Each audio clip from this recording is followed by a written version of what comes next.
Hello and welcome back to another nostalgia trip, where we go for a ride and we ask the age-old question: do the games of our childhood hold up? Will the trip down memory lane be a good one? Or will it be something you won't be visiting anytime soon? As always, I'm your host Guaka, and today we're looking at the one, the only, Wii Sports. So, you better have your wrist strap on tight and make sure you're clear of any hazards, because we are jumping into the best bundle pack-in game in video game history.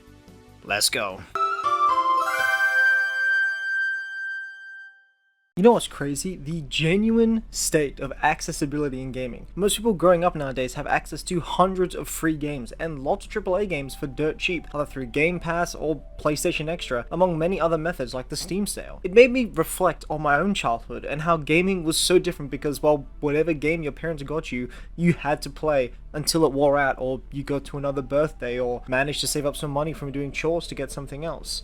For most of us old folks now, one of those games that we played to death was Wii Sports, an amazing pack-in game that came free with your Nintendo Wii. With multiple games, great options for multiplayer, and the fact that literally everyone had it, it instantly became a must-play at pretty much every single friend gathering, sleepover, family event, and any party. But you know, it's been years since I've dusted off the old Wii tennis attachment. It's time to head back and see if Wii Sports holds up to the memory.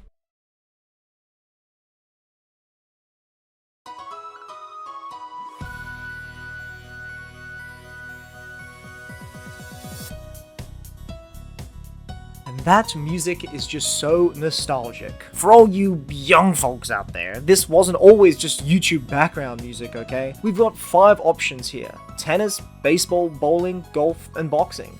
The good part about playing any of these is they're all multiplayer, and you get to use your Miis, which is a little avatar that would appear in a bunch of Nintendo games, even some still to this day.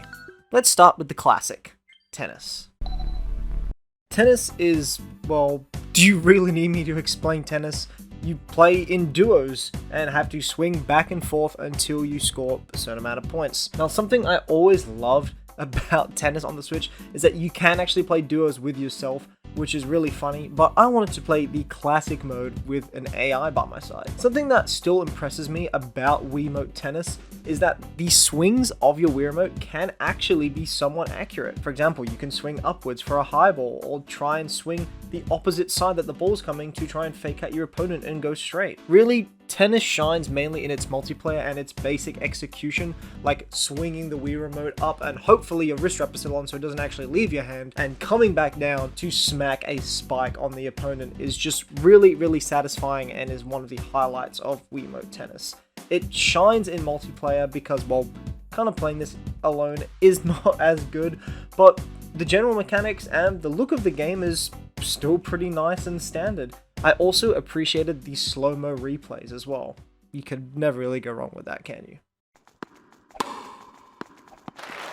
front team wins.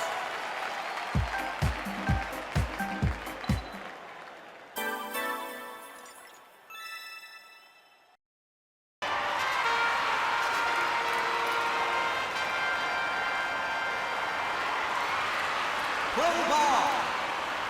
Okay, baseball. When I was a kid, this was my absolute favorite game mode at the time. It feels a lot more in-depth than the other games due to the timing where you have to hit the balls and the angles you need to aim for, as well as the various pitching styles. Seriously though, coming back to this game, I do not remember Wii Sports Baseball being this difficult. Even with Peter Griffin on my side, I still struggled to get any single hits in, because you basically need to hit a home run, otherwise you will be immediately out because the AI is ruthless. The AI kept kicking my ass over and over until I remembered the forbidden throw, the splitter. By holding A and B when you pitch, the ball bounces on the ground and is pretty much a guaranteed strike. I remember all of my friends back in the day being so salty when everyone threw a splitter because it was pretty much impossible to hit.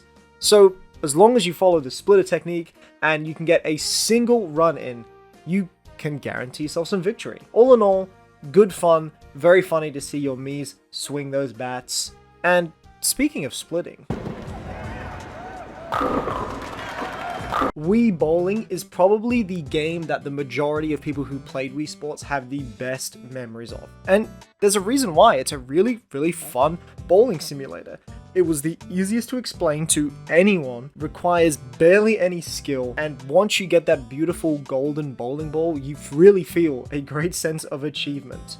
And also, who could forget the classic miss throw, both behind the lane and the actual screen because you forgot to wear the wrist strap and it left your hand. Oh, Mama!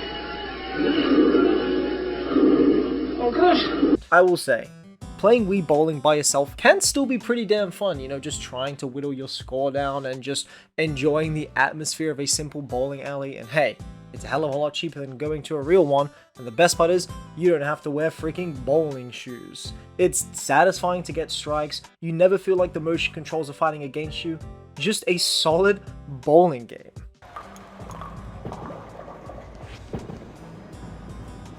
The 10-pin, Chris Vige is feeding it out to that 4-5 board down lane, and look at this pin action. Oh. Now, Wii Golf was probably the family favorite in my household. There is nothing like the core memory of watching everyone walk up to the TV with the Wii remote and then pretending to lick their finger to gauge the wind direction before swinging. Now, Wii Golf offers 3 courses, or you can do them all in one run, which I personally think is the best way to do it because it's not really that long anyway. The crowd clapping and roaring at certain points, especially when you get really close to the green, is great and it makes it feel, well, like a sport. The holes are all fun and engaging, with some requiring you to actually hit between islands or through fierce wind conditions. This one is definitely the most fun solo out of all of them, working on reducing your score and also trying some speedrun strats. It is still fun to this day, and there is nothing like hitting a great putt from a decent distance. Nice birdie.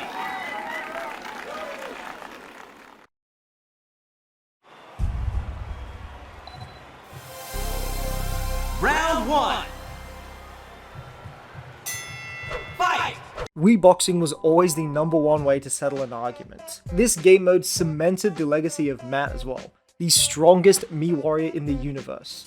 Now, while the presence and atmosphere of Wii Boxing is absolutely great, it is the game that I think has the least intuitive controls. Using the Wii remote and nunchuck, you have to raise them up or down to block and swing punches in certain ways to hit your opponent's head or hit him in the tummy. You can actually weave between punches and go for a slow-mo counter hit, which I think is the coolest and best way to take your opponent down.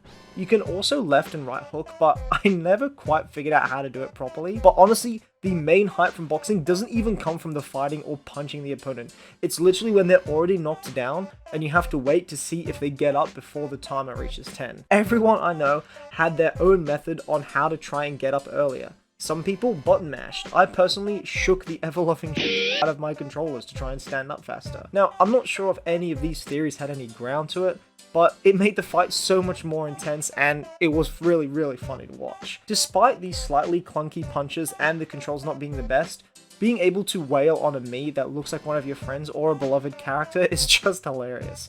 And pulling off those weaves and counters is really satisfying, honestly. While it has its flaws, boxing can be a pretty damn good game. I was gonna say Knockout Punch, but then I backed out.